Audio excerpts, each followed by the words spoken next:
평안하십니까? 5월 21일 어썸 큐티 시작하겠습니다. 우리는 살아가면서 위기를 닥칠 때가 있죠. 위기가 있으면 우리는 또 선택을 해야 됩니다. 선택의 기로에 놓이면 어떤 것을 선택하느냐에 따라서 우리의 삶의 변화의 방향성이 정해집니다. 그렇습니다. 위기를 겪게 됩니다. 그러면 어떤 것을 잡는 선택, 잘하는 선택을 통해서 우리는 새롭게 변화되는 삶을 계속해서 살아가게 되겠죠. 자, 오늘 남유다가 어떤 선택을 하는지 오늘 말씀을 보도록 하겠습니다. 예레미야서 오늘 4장 23절에서 31절까지 말씀을 통해서 남유다가 위기를 겪었습니다. 그런데 어떤 선택을 하느냐? 하나님을 다시 잡느냐? 아니면 다시 한 번 더 악을 계속 잡고 있는 것이 본인들에게는 편하다고 생각하느냐? 오늘 말씀을 통해서 한번 보도록 하겠습니다. 그래서 남유다가 다시 한 번 더 변화의 길로 들어오느냐, 이스라엘이 다시 한 번 더 하나님의 품으로 변화하는 삶을 살아가느냐를 한번 집중적으로 오늘 보도록 하겠습니다. 자, 첫 번째로 예레미야 또 하나의 남유다의 위기의 환상을 하나님께서 보여주십니다. 23절 말씀에 땅이 혼돈하고 공허하며, 우리 창세기 말씀 기억나시죠? 1장 2절 말씀에 땅이 혼돈스럽고 공허하며 It was formless and empty. 그러니까 form이 없는 상태입니다. 그리고 비어있는 상태, 공허한 상태를 이야기하는 거죠. 그리고 하늘에 빛이 없다라고 이야기를 하고 있습니다.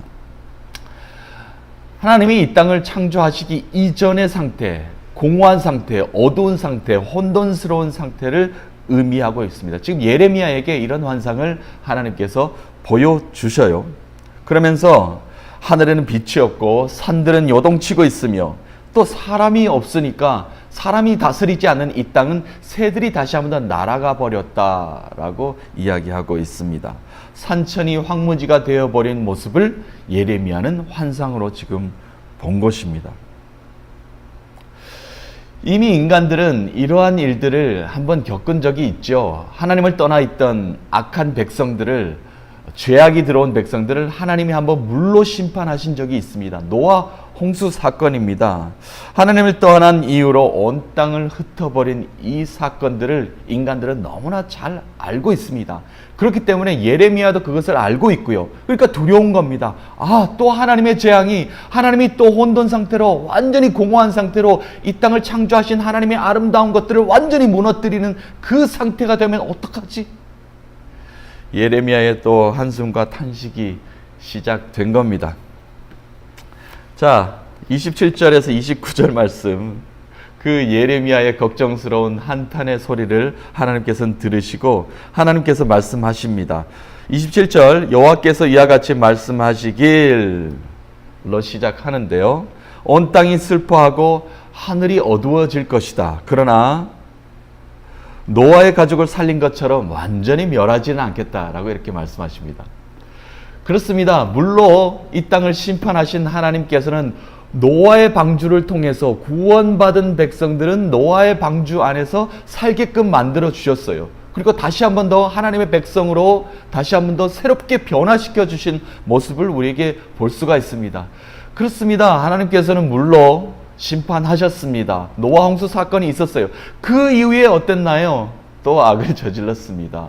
죄악된 길로 치달았습니다. 하나님을 멀리 떠났습니다. 하나님보다 더 높아지려고 바벨탑을 쌓았습니다. 그랬을 때 하나님이 다시 한번 더 멸하셨나요? 진노하셨지만 하나님께서는 완전히 쓸어버리지는 않으시고 이제는 다시 한번 더 무지개를 통한 약속의 언약을 지키십니다. 그냥 흩어버리셔요. 언어를 혼잡하게만 만드십니다. 그것이 바로 바벨탑 사건 아닙니까? 28절, 29절 말씀에 그런데 기병과 활 쏘는 자의 함성이 있다는 겁니다. 큰 소리가 난다는 겁니다. 다 피하십시오. 지금 기병들이, 활 쏘는 자들이 지금 함성으로 여러분들을 쳐들어오고 있습니다. 크게 외치고 있는 이런 모습을 볼 수가 있습니다. 요란하게 난리법석이 일어난다는 겁니다. 그래서 도망하고 도피성으로 숨고 난리치는 그런 상황들이 일어날 수 있다라고 말씀하십니다. 이 상황에서 여러분들 옛날 드라마를 보면 그거 기억나십니까? 아맹어사 출도요! 라고 소리를 지릅니다. 이몽룡이 지금 온 겁니다. 춘향은 지금 죽기 일보 직전입니다. 그런데 아맹어사 출도요! 하면 어떻습니까? 지도자들, 관리자들 다 뭐 오합지졸로 나 살려라 지금 발버둥 치고 도망가고 난리법석을 떱니다. 그런 상황입니다. 지금 여러분 안전하십시오. 평안합니다. 평안합니다. 라고 외쳤던 모든 사람들이 도망가고 있는 그런 현실을 우리에게 보여주고 있습니다. 자, 그래서 30절에 이런 상황일 때 하나님께서 남유다에게 지금 질문 한 가지를 던지십니다. 30절, 멸망은 당한 자여 내가 어떻게 하려느냐. 남유다야, 이런 상황에 네가 어떻게 하겠느냐. 자, 그럼 너희는 어떻게 하겠느냐. 말해 보거라. 이렇게 이야기하고 있습니다. 뭘 선택하려 하느냐. 위기가 닥쳤다. 그러면 선택을 해야 되는데 하나님을 선택할 것이냐 아니면 악을 선택할 것이냐, 그냥 도망가 버릴 것이냐, 나 몰라라 내팽겨쳐 버릴 것이냐 라고 지금 질문하고 계신 것입니다. 자, 이렇게 선택권이 하나님으로부터 주어졌다는 것만으로도 참 감사해야 될 일입니다. 너 몰라. 그냥 너를 쓸어버릴 거야. 너는 망할 거야. 너는 악을 저질렀기 때문에 나는 하나님의 백성이 아니야. 가 아니라 하나님께서는 우리에게 선택권을 주십니다. 그래, 상황이 이렇다. 어렵지, 두렵지, 힘든 상황이지. 어떻게 할래? 우리에게 이렇게 하나님께서는 선택권을 주십니다. 그럴 때 우리는 어떻게 해야 됩니까? 하나님을 잡느냐, 그러지 못하느냐. 이 기로에서 우리는 변화의 방향성이 정해지게 되는 것입니다. 자, 30절 남유다가 어떻게 했는지 한번 보도록 하겠습니다. 멸망을 당한 자여 내가 어떻게 하려느냐. 네가 붉은 옷을 입고 금장식으로 단장하고 눈을 그려 꾸밀지라도 네가 화장한 것이 헛된 일이라. 연인들이 너를 멸시하여 내 생명을 찾느니라. 예.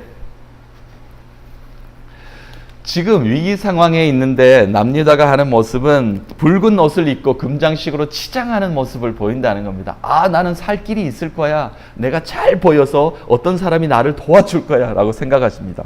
그리고 눈을 그려 꾸민다고 했는데 여기서는 히브리 원어에 보니까 카라라는 단어를 썼어요. 카라라는 단어는 눈을 좀 틔운다, 크게 한다, 눈을 좀 이렇게 좀 아름답게 멋있게 보이게 한다라는 그 단어를 썼습니다. 자, 크게 보이는 이 단어는 스페인 언어의 마스카라, 여러분 기억하시죠? 여성분들이 눈을 아름답게 할 때 마스카라 화장하는 것을 우리가 알 수 있는데요. 이 스페인 언어는 로마 헬라에 성행했던 이 화장의 기법이라고 이야기를 합니다. 지금도 남미의 여인들은 아름다움을 표현할 때 눈을 좀 강조하잖아요. 아이섀도우라고 합니다. 눈을 좀 검게, 아름답게, 깊게, 강렬하게 좀 보여서 아름다움을 표현하고 있습니다. 자, 지금 남유다는 위기에 처해 있는데 자기를 치장하게 급급합니다. 내가 다시 살 수 있을 거야. 내가 이렇게 치장하면, 내가 아름답게 하면, 내가 다시 정비하면, 내가 다른 사람들에게 새로운 슬로건을 가지고 모습을 보이면 나는 살아날 수 있을 거야. 아닙니다. 하나님이 듣고자 하는 대답은 이게 아니었다라는 겁니다. 하나님 잘못했어요. 용서해 주십시오. 정말 죄를 뿌리고도 남을 정도로 회개하는, 통곡하는 마음이 있어야 되는데도 불구하고 하나님을 찾지 않았습니다. 그 모습을 지금 남유다는 보이고 있습니다.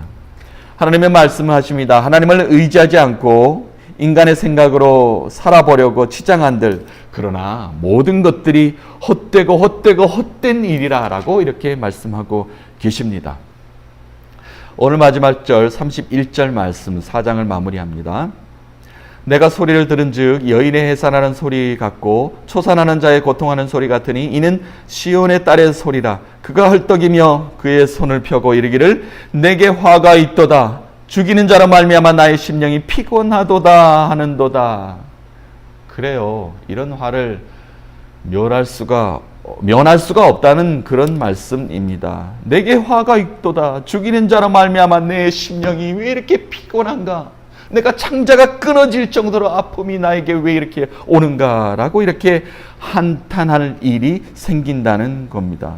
왜 이런 일들을 남유다가 이스라엘이 예루살렘이 지금 겪어야만 합니까? 왜 이런 일들을 우리가 지금 이 시대에 겪어야 합니까? 의지할 대상이 잘못되어 있다는 겁니다. 하나님을 의지해야 되고 하나님께 도피해야 되는데 내가 잘 살아보려고 나를 치장하고 나를 어떻게 해보려고 다시 한번 내가 지혜를 강구하고 있는 나의 모습을 발견하게 됩니다. 살아가는 믿음의 지체 여러분, 심판의 경고는 황폐해진 이 땅 곳곳에 일어납니다. 사방을 한번 돌아보십시오. 잠시 바쁜 걸음을 멈추어서서 잠시 한번 자신을 돌아보시기 바랍니다. 이 땅을 돌아보시기 바랍니다. 지금 어떠합니까?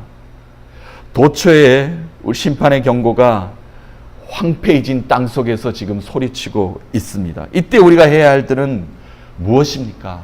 더욱더 하나님을 붙잡는 방법밖에 없습니다. 딴 방법은 없습니다. 딴 방법이 어디 있습니까? 하나님을 잡는 방법밖에는 없습니다.